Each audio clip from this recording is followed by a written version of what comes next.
globalisasi. Tantangan dalam melestarikan budaya nasional yang pertama itu globalisasi. Yang mana globalisasi itu adalah perubahan zaman dan modernisasi seringkali membuat budaya lokal terlupakan atau tergeser oleh budaya asing. Westernisasi, maksudnya budaya asing ke mana? Indonesia.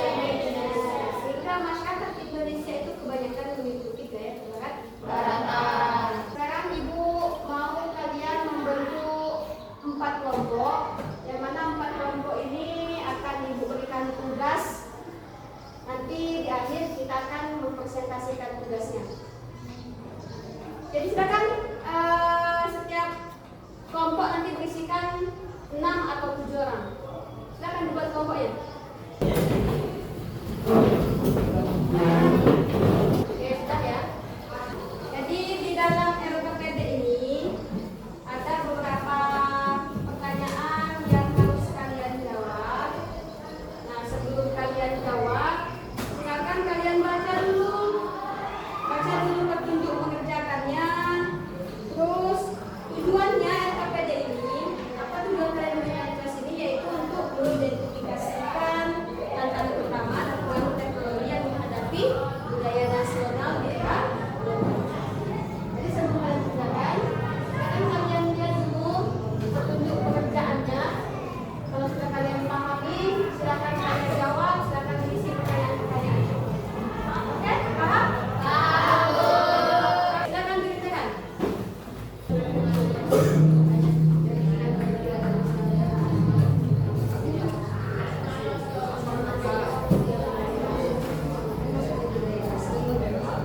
melestarikan budaya nasional di era globalisasi ini. Oke, upaya yang akan kita lakukan dalam apa? Dalam melestarikan budaya. Kesimpulannya, kita sebagai generasi muda itu tentunya untuk melestarikan budaya menghadapi tantangan globalisasi. Apa saja tantangan globalisasinya? Contoh kecilnya seperti masuknya budaya asing ke negara kita, sehingga masyarakat mengikuti budaya asing tersebut dan dikatakan westernizasi, pengaruh budaya baratan. Nah, sebagai generasi muda, tentunya kita punya peran yang sangat penting untuk melestarikan budaya. Dengan cara apa? Contohnya melakukan upaya melestarikan budaya kita dengan mempertunjukkan budaya kita ke kancah nasional. Dengan cara apa? Mungkin dengan cara memposting sesuatu hal yang berkaitan dengan budaya kita. Terus apalagi melestarikan budaya. Tetaplah melestarikan budaya di era globalisasi.